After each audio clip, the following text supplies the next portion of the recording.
Estamos chegando no Natal. Natal é tempo de refletirmos, de pensarmos, né? Não somente de festejarmos. Eu quero convidar você a refletir comigo num trecho da Palavra de Deus, que está no livro de São João, capítulo 1, verso 15, que diz: João testificou dele e clamou, dizendo: Este era aquele de quem eu dizia: O que vem depois de mim é antes de mim, porque foi primeiro do que eu. Aqui João estava falando de quem? De Jesus. De Jesus. E essa era a pergunta que ecoava, acredito, naqueles ouvintes de João. Quem é Jesus? Quem é esse de quem tanto João fala? E 2000 anos se passaram e eu ainda acredito que muitas pessoas ficam perguntando quem é Jesus? De quem é que eles estão falando? Esse povo da Rádio Triunfando em Cristo, programa Missões da Última Hora, fica falando quem é? Quem é este a respeito do qual tantos divergem, brigam? Quem é este que provoca tantas polêmicas entre os homens? Quem é este pelo qual muitos aí em pleno século XXI que nós estamos ainda, muitos estão dando a sua vida por causa deste homem? Quem é esse que dividiu a história entre antes dele e depois dele? Quem é este que praticamente todo mundo para, né, no mundo cristão para comemorar o seu nascimento? O que existe tão de significativo nesse homem? Afinal, o que significa o nascimento de Jesus para o mundo? O que significa o nascimento de Jesus para você e para mim? O que significa o Natal? Infelizmente, o Natal vem se tornando aí uma época que cada vez mais as pessoas se concentram e a mídia trabalha muito forte em cima disso para tirar o real sentido do Natal, das famílias, das pessoas. E agora somente comprar, trocar presente, comer, beber, festejar, viajar, comer panetone, enfeitar a rua, casa, escritório, montar árvore de Natal, colocar luzinha na janela. Não que isso seja pecado, não, isso não interfere em nada na nossa vida. Eu acho até bonito. Mas o que realmente significa? O que de fato significa o nascimento de Jesus? Gálatas capítulo 4, verso 4, a Bíblia nos diz: Mas vindo a plenitude dos tempos, Deus enviou seu Filho, nascido de mulher, nascido sob a lei, para remir os que estavam debaixo da lei, a fim de recebermos a adoção de filhos. Nós cristãos cremos que ele de fato era quem ele disse ser, ou seja, o Filho de Deus. E se ele é o Filho de Deus, então de fato Deus existe e é real. Esse ser supremo, criador de todas as coisas, sim, ele se revelou, ele se deu a conhecer. O nascimento de Jesus significa sim que ele se revelou a nós, porque Jesus é o cumprimento de uma história de revelação e redenção. Ele, Jesus, é o único caminho de acesso a Deus. João 14,6 vai dizer, Jesus dizendo: Eu sou o caminho, a verdade e a vida, e ninguém vem ao Pai a não ser por mim. Jesus, significa, o nascimento de Jesus significa Deus se revelando a nós.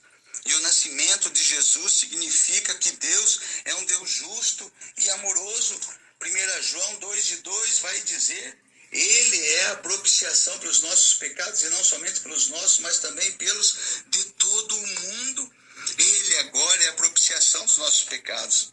Para que houvesse uma restauração da comunhão do homem com Deus, para que houvesse o perdão de Deus para com a humanidade, a justiça de Deus precisava ser satisfeita e o preço pelo pecado do homem precisava ser pago. Só que o ser humano não tinha condições de alcançar a restauração da comunhão com Deus pelos seus próprios méritos, pelos seus próprios recursos. Nós não tínhamos jeito de nós fazer isso. Só havia uma maneira de a nossa comunhão ser restaurada e de a justiça de Deus ser satisfeita. Seria pela própria iniciativa do próprio Deus. Por isso Deus enviou o seu mundo, não para que o mundo fosse julgado, não, mas para que o mundo fosse salvo por ele. Jesus, o seu propósito de vir a essa terra nascer, já veio com um propósito marcado de fazer o seu sacrifício na morte da cruz, pelo amor que Deus teve pelas nossas vidas. O nascimento de Jesus significa que Deus cumpre as suas promessas. Deus cumpre as suas promessas na minha vida. Deus cumpre as suas promessas na sua vida também. Livro de 1 Coríntios, capítulo 1 e o verso 20 vai nos dizer: Onde está o sábio? Onde está o escriba? Onde está o inquiridor desse século? Porventura não tornou Deus louco sabedoria deste mundo. A vinda do Messias, o ungido de Deus, o Cristo, foi profetizada desde os acontecimentos no Éden, por toda a extensão. Nós vemos no Velho Testamento, são dezenas de profecias que se cumpriram em Jesus. Nosso Deus é um Deus que cumpre as suas promessas. Nas Escrituras Sagradas, Ele tem dado maravilhosas promessas para aqueles que creem em Jesus. Promessa de vida abundante nessa vida e de uma vida eterna com Deus após a nossa morte física. Todavia, a palavra de Deus também contém promessas de punição e julgamento para aqueles que não atentarem para a sua revelação em Cristo. O nascimento de Jesus significa que Deus cumpre suas promessas. Que tipo de promessas queremos que se cumpram em nossas vidas? Pense nisso.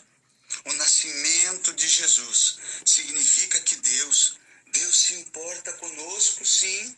Livro de segunda carta de Paulo aos Coríntios, no capítulo 8 e no verso 9, a Bíblia vai nos dizer: porque já sabeis a graça do nosso Senhor Jesus Cristo, que sendo rico por amor de vós se fez pobre, para que pela sua pobreza enriquecesseis. Ele se importa conosco. Em Cristo Deus demonstrou o quanto se importa conosco, primeiramente porque em Cristo o próprio Criador assumiu a natureza humana, se tornando como um de nós. Ele se humilhou ao assumir a nossa natureza. Ele se importou tanto conosco que se tornou um de nós. E ao se tornar um de nós, Ele demonstrou todo o seu amor, misericórdia e compaixão. Ninguém jamais viveu como Ele viveu. Ele foi humilde, até mesmo pobre, para se identificar com os pobres. Deu atenção para aqueles que eram marginalizados, para demonstrar o valor que cada ser humano tem, independente da sua condição. Quanto aos enfermos, Ele os curou para mostrar que Deus se importa com os que sofrem. Ele mesmo enfrentou o maior de todos os sofrimentos, foi injustiçado para demonstrar que se importa com os que sofrem injustiça. Foi cruelmente açoitado e humilhado, morreu uma morte de cruz, que era uma pena de morte terrível, para que, entre outras coisas, demonstrar que se importa com os que sofrem. Em Cristo nós vemos que Deus se importa conosco. Deus se importa comigo e com você. Então eu digo, comemoremos o Natal com sabedoria, celebrando o seu verdadeiro significado e não apenas fazendo o que todos fazem sem refletir em seu verdadeiro sentido. A atitude mais sábia que o homem pode ter é de se prostrar diante de Jesus, confessando Ele como Salvador e Senhor da sua vida e seguindo os seus ensinamentos. Pensemos seriamente no que Jesus ensinou. Jesus disse: eu sou o caminho, a verdade e a vida, ninguém vem ao Pai senão por mim. Se você estava procurando o caminho para Deus, a resposta é Jesus. Se você estava procurando a verdade em relação à existência e à realidade que nos cerca, a resposta é Jesus. Se você estava procurando a vida, a verdadeira vida abundante nessa terra e uma vida eterna de bem-aventuranças que nunca se acaba, a resposta é Jesus. Renda-se a Ele. Disso depende toda a minha e toda a sua eternidade, bem como de todos os homens. Comemore o Natal, sim, mas comemore o Natal com Jesus.